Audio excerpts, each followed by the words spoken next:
we are inside Grav Cap Brewery. So I know we talk about this place a ton, and we've got a great partnership with them. They're actually right across the street from the pizzeria. So this is in downtown Oxford, and this is a fully functional brewery. They make craft beers, wine, seltzers, just an awesome place. And we just kind of want to give you a feel and an idea of what this place is about. We have a great partnership with them because they actually don't have food. So on each of the tables is a scan. When you can come in here, enjoy a beverage, bring the family, you can scan it and order your food, and then we bring it over to you. So it's really awesome, but we're gonna get a bunch of video of the inside of here. I know we talk about Grav Cap a lot because it's become kind of our dining room.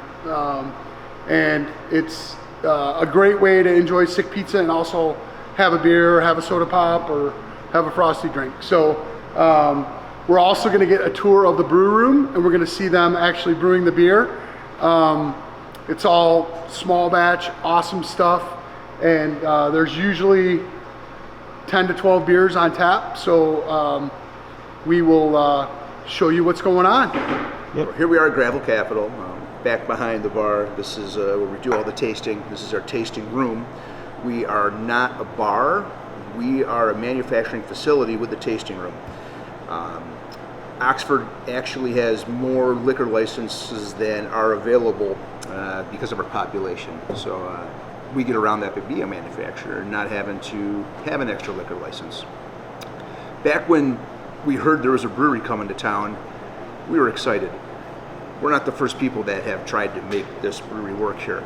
Falling Down was here for probably 6 months. The partners weren't getting along, one locked the other out, and after that, there was not a brewery here. So we were a little disappointed. This was our favorite place to come. I used to sit here and drink with my daughters. So they emailed me the next day. They're like, "Did you see the email? The brewery closed." And we were like, "Oh no," because I was a home brewer and I actually stopped brewing beer. I was coming up here and get my growlers filled all the time, and it was really nice. So we heard the brewery closed, and we were really kind of sad. We're like, "Oh, we got to do something about it." And we happened to know the guy who owned the building, and we talked to him and made a lease deal, and we took over. Took us about 8 months to get the tasting room opened up and turned around for what we have now.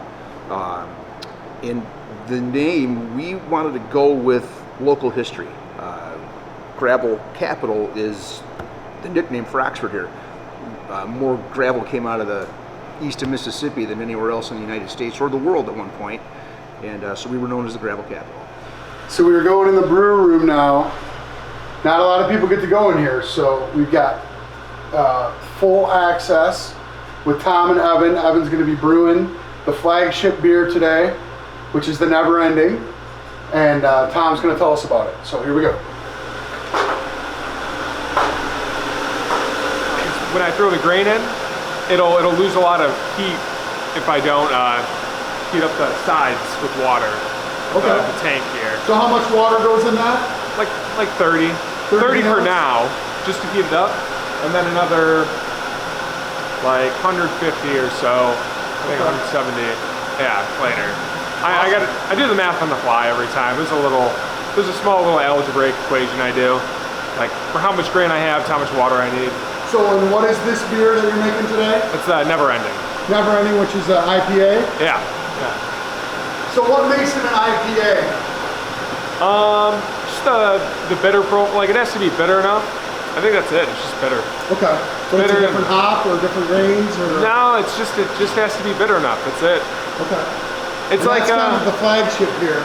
Yeah. Like IPAs are the only, I think IPAs and maybe some, like a Russian Imperial are the only beers that you hit like, I think it's 65 IBUs. And then that makes it an IPA. And then there's What's an IBU? It's an international bitter unit, but it's kind of a made up, it's not really like an easy thing to calculate.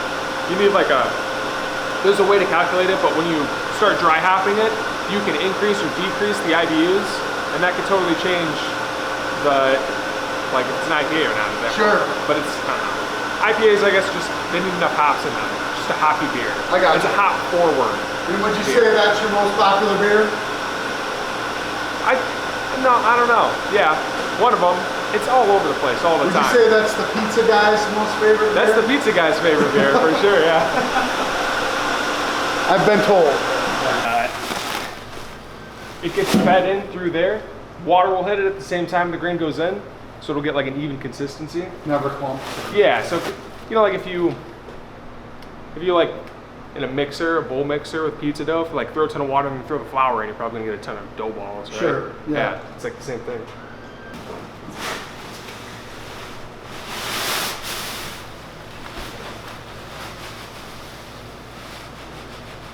It's technically Pils malt.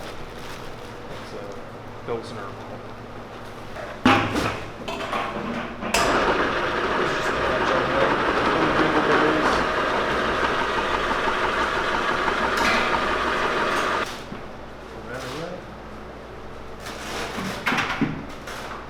There's always like a little bit stuck from the last batch, so I try to, because if there's any specialty malt from the last batch, I don't want to mix it with the new. Sure. And it's all dry for the most part.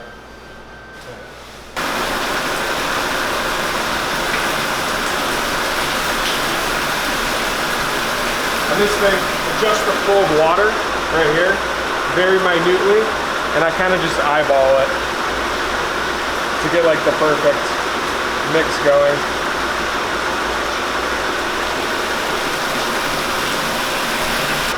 165. So I need 165 gallons of water. And that matches goes until you get all the grain in, and then we shut off the hopper and close it off for an hour. How much grain goes in that batch? How many bags? It's 8 bags, but they're 55 pounds a piece, and so it's 440 pounds. Yeah. Now that we've loaded the grain into the hopper and it's made its way up here into the mash tun, we're mixing the water around in the grain and get a nice even settlement in there, and we're going to let it steep almost like a tea for about an hour. What that's going to do is extract the starches, turn them into fermentable sugars, and then we're going to transfer it on over here to the boil kettle in about an hour. So after the beer is done, getting transferred over here from the mash tun, this is our boil kettle. We take the beer, and depending on the type we're making or the style, we add hops at a certain time during the boil process or even afterward to get a desired flavor, something like that we're looking for.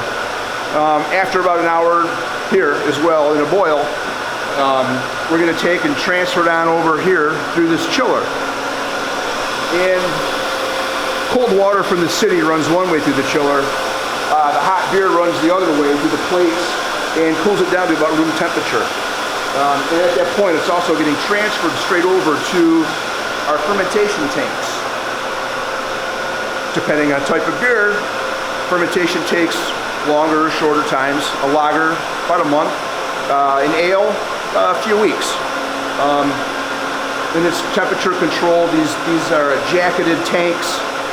These are lines that run through here, and we can set the temperature on any one of these tanks, and you know, whatever we want to raise or lower it, we just go ahead and dial the temperature in, hit start, and it'll take that tank right down to that temperature and keep the fermentation process going really nice and steady. So It gets directly kegged from there? well, after it's done fermenting here, it settles down and all the yeast, you know, settles to the bottom. We blow the yeast off, rinse it down the drain. Then it gets transferred back here to the carbonation tanks. We have 3 carbonation tanks in the back here. Check those out, B. A 400 barrel or a 400 gallon tank and 2 200 gallon tanks. And that's where it undergoes the process of finishing. It clears up a little bit more in the tank, and we also get to carbonate it, and depending again on what type of beer it is, to what pressure. A typical beer is around 9 to 10 pounds of pressure, and it gives it that nice carbonation that everybody's looking for in a beer. So That's awesome. nice and refreshing.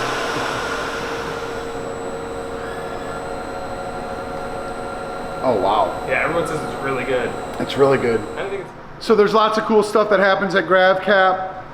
They are closed on Monday. That's usually a brew day. Actually, today we're brewing because they wanted to brew for us so we could watch them do it. Wednesday is something called Opinion Nation, which is Eric from Lake Orion does a really cool like trivia type, family feud type thing that's family friendly. You can come up here, get drinks, get food from us, bring your own food, whatever you want. Thursday's trivia night, which is packed in here. Every table's full, people come early. Then Fridays, sometimes live entertainment, just depends, hit or miss, but Saturday's always got a cool band. Normally local, normally really, really good. So a lot of times it's a whole different group of people in here every time. So if you're new to the area, it's a great place to come just to meet people, because as you know, brewery people are better people. And it's just, it's a good place. There's no booze, so it's much more laid back. Always good tunes on. They got some brand new great big TVs. All the games are always on, or you can just ask if they're not. So this was our morning at Grav Cap, guys. Hope you liked it. No, That was very good.